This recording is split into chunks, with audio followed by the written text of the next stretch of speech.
వి gold trusted gold buyers తాకట్టులో ఉన్న బంగారాన్ని విడిపించి ఈ రోజు ఉన్న మార్కెట్ ధరకే కొనబడును. మరిన్ని వివరాలకు సంప్రదించండి 7710 దేశంలో పసుపు పండించే రైతులకు అధిక ధరలు రావాలంటే ఖచ్చితంగా కొనుగోలుదారులు అధికంగా ధరలు పెట్టి కొనుగోలు చేయాలి. అదేవిధంగా కొనుగోలుదారులతో దేశవ్యాప్తంగా సమావేశం ఏర్పాటు చేస్తున్నారు పసుపు బోర్డు చైర్మన్. అదేవిధంగా దాంతోపాటు స్పైస్ బోర్డు రెండు సంస్థల ఆధ్వర్యంలో ఈ కొనుగోలుదారులతో సమావేశం ఏర్పాటు చేస్తారు. ముఖ్యంగా నిజామాబాద్ జిల్లాలో మొదటిసారిగా జిల్లాకి ఏదైతే పసుపు జాతీయ బోర్డు సెంటర్ ఎక్కడైతే ఉందో నిజామాబాద్ జిల్లాలో మొదటగా ఈరోజు సమావేశం ఏర్పాటు చేశారు. కొనుగోలుదారులతో ముఖ్యంగా రైతులకు ఎలాంటి ధరలు అందించాలి, ఎలాంటి పంటలు పండించాలనే అంశానికి సంబంధించి జాతీయ పసుపు బోర్డు చైర్మన్ పల్లె గంగారెడ్డి ఉన్నారు. వారు సార్ చెప్పండి, ముఖ్యంగా కొనుగోలుదారులు ఏదైతే పసుపు కొనుగోలుదారులతో సమావేశం ఏర్పాటు చేశారు, అసలు ఈ సమావేశం ముఖ్య ఉద్దేశం ఏంటి, రానున్న రోజుల్లో పసుపు రైతులకు ఎలాంటి మేలు జరిగే అవకాశాలు ఉన్నాయి? పసుపు పండించడమే కాదు, దీన్ని ఎట్లా మార్కెటింగ్ చేయాలా, పసుపుకు ఎట్లా ప్రాధాన్యత కల్పించి మనము ఎక్స్పోర్ట్ పెంచాలా, ఏ రకంగా పసుపు అంటే టర్మరిక్ ప్రోడక్ట్స్ని ఏ విధంగా ప్రపంచానికి పరిచయం చేయాలా, మార్కెట్ పెంచితేనే ప్రొడక్షన్కు డిమాండ్ పెరుగుతుంది. కాబట్టి ఆ రకమైనటువంటి మార్కెటింగ్లో డిమాండ్ పెంచడం కోసమే ఇటువంటి ప్రమోషన్స్ మీటింగ్స్ ఏర్పాటు చేయడం జరుగుతుంది. ఈరోజు ఇక్కడ జరిగినటువంటి మీటింగ్లో చాలామంది కొనుగోలుదారులు వచ్చిండ్రు, ఫార్మర్స్ వచ్చిండ్రు, ఎఫ్ఈఓ కమ్యూనిటీస్ వచ్చినాయి, ఎక్స్పోర్టర్స్ వచ్చిండ్రు, అధికారులు వచ్చిండ్రు. అనేక విషయాలు కూడా తెలుసుకున్నటువంటి అవకాశం కలిగింది. కొంతమంది రైతులతోని ఎఫ్ఈఓలతోని డైరెక్ట్ ఎక్స్పోర్టర్స్ లింకేజ్ అవకాశం కలుగుతుంది. ట్రేడర్స్తో కూడా వాళ్ళు కలిసేటటువంటి అవకాశం ఉంటుంది. ట్రేడర్సు అండ్ ఫార్మర్సు ఇవన్నీ కలుపుకొని దీన్ని ఎట్లా ప్రమోట్ చేయాలనేటువంటి ఆలోచనతోనే ఇటువంటి సమావేశాలు ఏర్పాటు చేయడం జరుగుతుంది. రైతులకు కావాల్సినటువంటి తను పండించేటువంటి పంట నాకు మంచి ధర రావాలని కోరుకుంటాడు. ఆ ధర రావాలంటే మనం మార్కెటింగ్ని ఇంప్రూవ్ చేయాలి. గతంలో 3 లక్షలు 2,50,000 నుంచి 3 లక్షలు ఉన్నటువంటి ప్రొడక్షన్ ఇవాళ 7 లక్షల చిలుకు ఎకరాలకు పెరిగింది. దీన్ని మనము ప్రమోట్ చేసి మార్కెట్ పెంచకపోతే రైతులకు ప్రొడక్షన్లో సేల్ ఎక్కువ లేకుంటే డిమాండ్ తగ్గిపోతుంది. కాబట్టి మనం ఎట్లా దీన్ని రైతులు ప్రొడక్షన్ చేస్తూ ఉన్నారు, కానీ మనం ఎట్లా మార్కెటింగ్ దీన్ని ఇంప్రూవ్ చేయాలి. మాకు మా భారత ప్రధానమంత్రి మోదీ గారు ఒక టార్గెట్ ఇచ్చారు. మీరు ఇప్పుడు దాదాపు 1800 నుంచి 1900 కోట్ల ఎక్స్పోర్ట్ ఉంది, దీన్ని 6,000 కోట్లకు తీసుకుపోవాలి 2030 వరకు. ఆ రకంగా మీరు చేస్తేనే రైతు ఎంత పంట పండించినా ఆ పంటని మీరు మార్కెట్ చేస్తే రైతు కూడా ధర తగ్గకుండా ఉంటుంది. రైతు పసుపుని మనం ఇంకా ప్రమోట్ చేసి ఈ పసుపుకు సంబంధించినటువంటి ఇంకా ఏ రకంగా పసుపు ద్వారా ప్రజలకు మేలు జరుగుతుంది, ప్రపంచానికి మేలు జరుగుతుంది అనేటువంటి విషయాన్ని ఆలోచన చేయమని చెప్పేసి రీసెర్చ్ వాళ్ళని కూడా మనం కోరడం జరిగింది. వాళ్ళు ఆ విషయాలను కూడా మొన్న జరిగినటువంటి ఢిల్లీ మీటింగ్లో హెల్త్ సెక్రటరీ కానీ, ఆయుష్ సెక్రటరీ కానీ, అదేవిధంగా ఫుడ్ ప్రాసెసింగ్ సెక్రటరీ కానీ, అదేవిధంగా మన స్పైసెస్ సెక్రటరీ కానీ, మన మిగతా అన్ని డిపార్ట్మెంట్ నుంచి అందరూ సెక్రటరీలు వచ్చిండ్రు.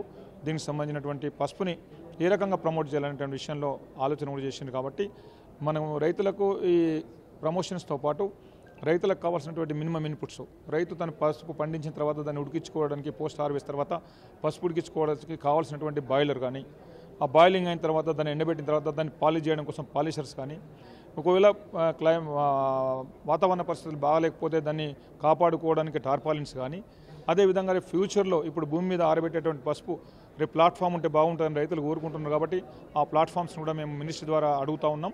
ఒకవేళ ఆ ప్లాట్ఫామ్స్ కూడా వాళ్ళు అడిగిన విధంగా మేము మినిస్ట్రీని అడుగుతున్నాం. వాళ్ళు ఇస్తే నెక్స్ట్ ఇయర్ నుంచి ఆ ప్లాట్ఫామ్స్ ఇచ్చేటటువంటి పథకాన్ని కూడా స్టార్ట్ చేస్తాం.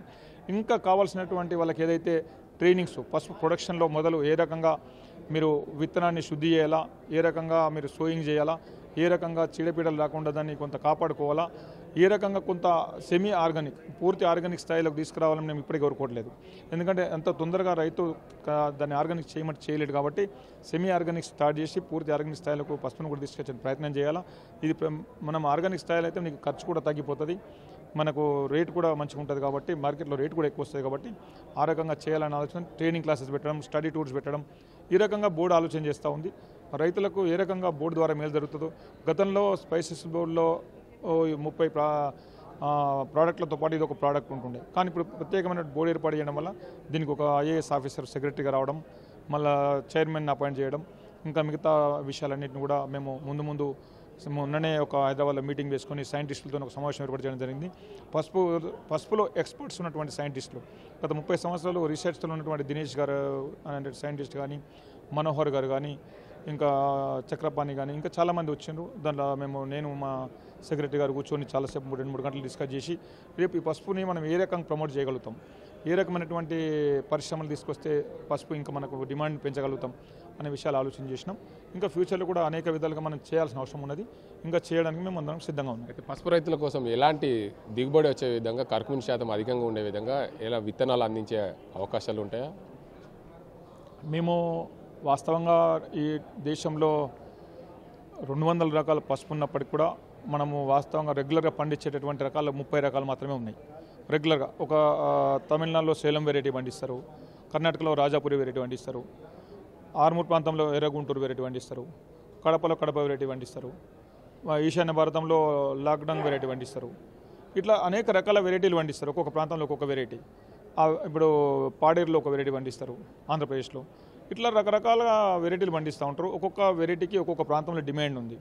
దాన్ని బట్టి ఒక్కొక్క వెరైటీలో కర్కుమిన్ పర్సెంటేజ్ ఎక్కువ ఉంటుంది, కొన్ని వెరైటీలో కర్కుమిన్ పర్సెంటేజ్ తక్కువ ఉంటుంది. కర్కుమిన్ పర్సెంటేజ్ ఎక్కువ ఉంటేనే ఆ పసుపు డిమాండ్ ఉంటుంది అనేటువంటి ఏదైతే ప్రజల్లో ఒక అపోహ ఉందో అది కూడా కరెక్ట్ కాదు. కర్కుమిన్ అనేది ఓన్లీ మెడిసినల్ వాల్యూస్ కోసం వాడతారు. మిగతా పసుపు అంతా కూడా మనది ఇప్పుడు ఆర్మూర్ ప్రాంతంలో పండేటటువంటి ఎర్రగుంటూరు పసుపు గల్ఫ్ దేశాలకు అత్యధికంగా ఎగుమతి అవుతుంది. గల్ఫ్ దేశాలు కానీ యూఎస్ దాదాపు 33 దేశాలకు వస్తుంది. యూఎస్ కానీ, న్యూజిలాండ్ కానీ, ఆస్ట్రేలియా కానీ, యూకే కానీ అన్ని దేశాలకు, నెదర్లాండ్స్ కానీ, జర్మనీ కానీ అన్నిటి కూడా మన పసుపు వెళ్తుంది.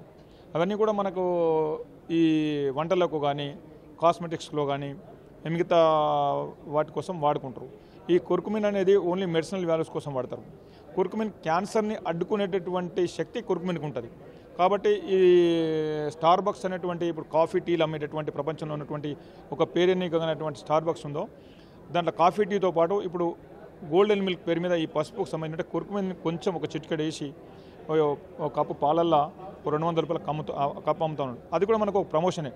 కాబట్టి మనం ఈ రకంగా ఇంకా ఏ రకంగా పసుపు ఉపయోగపడుతుంది ప్రజలకు ఆ విషయాలన్నీ కూడా స్టడీ చేసి ముందు పసుపుకి ఇంకా ఎక్కువ మార్కెట్ చేయడానికి కోసమే బోర్డు ప్రయత్నం చేస్తుంది. మొత్తానికి చూసుకోవచ్చు ఏదైతే పసుపు బోర్డు ఇది ఈరోజు ఏర్పాటు చేసిన సమావేశం రైతులందరి కోసం పసుపు ఏదైతే దేశవ్యాప్తంగా పండించే పసుపు రైతుల కోసం అధికంగా ఏదైతే కొనుగోలు చేస్తున్నారో ఆ కొనుగోలుదారులకు సమావేశం ఏర్పాటు చేశారు. రానున్న రోజుల్లో పసుపును ఎలా ఎక్స్పోర్ట్ చేయాలి, రైతుల దగ్గర నుండి ఎలాంటి పసుపు కొనాలి, ఎంత ధర కొనాలి, దానికి అందరం రైతులకు న్యాయం జరిగే విధంగా ఈ సమావేశాలు ఏర్పడతారు. దేశవ్యాప్తంగా కొన్ని చోట్ల ఈ సమావేశాలు ఏర్పడతాయి. కుర్కుమిన్ శాతం అధికంగా ఉంటేనే పసుపు మంచిగా పండించినట్లు కాదు. ఇది తెలంగాణ రాష్ట్ర వ్యాప్తంగా పండే పసుపు ఇతర దేశాలు 33 దేశాలకు ఎక్స్పోర్ట్ అవుతుంది. దానివల్ల ఎలాంటి ఇబ్బంది లేదు. రానున్న రోజుల్లో పసుపు రైతులకు మంచి ధరలు వచ్చే విధంగా ప్రయత్నాలు చేస్తాం. అదేవిధంగా పసుపు బోర్డు రైతాంగం కోసం ఎలాంటి సబ్సిడీలు అందించాలి, దానికి సంబంధించి పసుపును ఆరబెట్టే యంత్రాలు ఎలాంటి ఇవ్వాలనే దాని మీద పసుపు బోర్డు ప్రయత్నం చేస్తారని చెప్పి పసుపు బోర్డు చైర్మన్ పల్లె గంగారెడ్డి చెప్తున్న పరిస్థితి. ఇది ఇక్కడ పరిస్థితి. కెమెరా సాజింతో గంగారెడ్డి, RTV, నిజామాబాద్. మరిన్ని వీడియోస్ కోసం ఛానల్ ని సబ్స్క్రైబ్ చేయండి. లేటెస్ట్ అప్డేట్స్ కోసం వాట్సాప్ ఛానల్ ని ఫాలో అవ్వండి. ఆ లింక్ డిస్క్రిప్షన్ లో ఉంది.